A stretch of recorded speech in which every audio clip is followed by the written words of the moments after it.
चंदन का पेड़ जिसके लिए लोगों में खूनी झड़पें तक हो जाती हैं। चंदन में ऐसे गुण होते हैं जिसकी वजह से इससे बने प्रोडक्ट्स की दुनिया दीवानी है। चाहे वो चंदन से बना परफ्यूम हो, तेल हो, साबुन हो, फर्नीचर हो या फिर चंदन से बना कोई वुड क्राफ्ट। इसका इस्तेमाल कॉस्मेटिक्स और पारंपरिक दवाइयों में भी होता है। दुनिया में इसकी बहुत ज़्यादा डिमांड है। चंदन के एक वयस्क पेड़ की कीमत लाखों में होती है।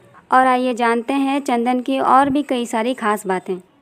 चंदन के पेड़ दो तरह के होते हैं, सफ़ेद चंदन और लाल चंदन। इनकी भी आगे वेराइटीज़ होती हैं जिनकी क्वालिटीज़ अलग अलग होती हैं। चंदन के पेड़ इंडिया, नेपाल, पाकिस्तान, श्रीलंका, इंडोनेशिया, हवाई, ऑस्ट्रेलिया और कुछ पैसिफिक आइलैंड्स में पाए जाते हैं।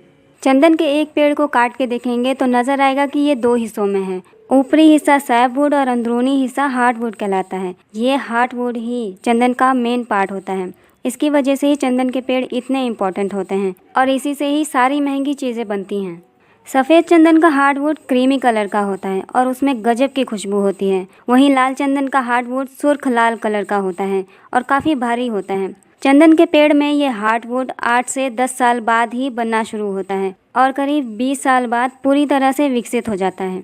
इस पेड़ को ग्रो होने के लिए एक होस्ट प्लांट की ज़रूरत पड़ती है क्योंकि इसकी जड़ें ज़मीन में से कुछ ही न्यूट्रिएंट्स को एब्जॉर्ब कर सकती हैं। बाकी सारे न्यूट्रिएंट्स को एब्जॉर्ब करने के लिए इसे दूसरे किसी पेड़ की जड़ों की ज़रूरत पड़ती है। इसीलिए चंदन के पेड़ों को उगाने के लिए उनके साथ दूसरे पेड़ों को भी लगाना पड़ता है।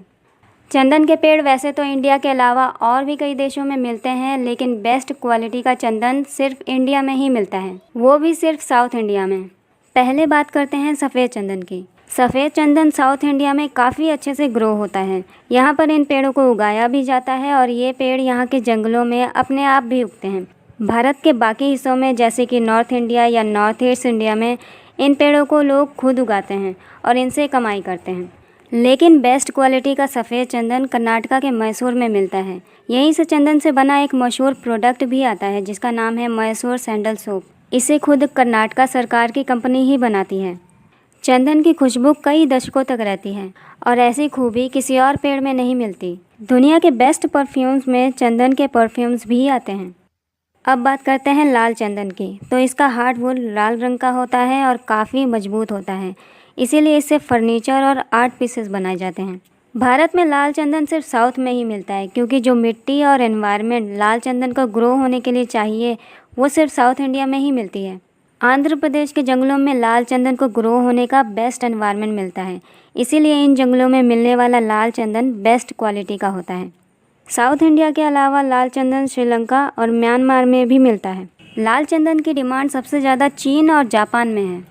लाल चंदन हो या सफ़ेद चंदन, इनकी खूबियों की वजह से दुनिया भर में इनकी डिमांड हमेशा से बहुत ज़्यादा रही है और इसी वजह से इनकी कटाई भी बहुत ज़्यादा हुई है और अब ये पेड़ विलुप्त होने की कगार पर आ गए हैं। लेकिन इनकी डिमांड अभी भी ज़्यादा है और सप्लाई कम है और इसी वजह से चंदन का पेड़ इतना महंगा है।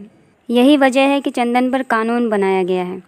भारत में कानून है कि चंदन का पेड़ कोई भी उगा सकता है, लेकिन इसकी कटाई सरकार की मंजूरी के बिना नहीं कर सकता और एक्सपोर्ट तो बिल्कुल नहीं कर सकता क्योंकि इसके एक्सपोर्ट पर पूरी तरह से बैन लगा हुआ है। यही एंट्री होती है स्मगलर्स की। जंगल में हर जगह निगरानी करना बहुत मुश्किल होता है। स्मगलर्स इसी बात का फ़ायदा उठाते हैं। ये चंदन को इल्लीगल तरीके से चाइना और जापान भेजने की कोशिश करते हैं। ऐसे बहुत से केसेस होते रहते हैं। कई बारी ये स्मगलर्स कामयाब हो जाते हैं और कई बारी पुलिस के साथ मुठभेड़ में मारे जाते हैं।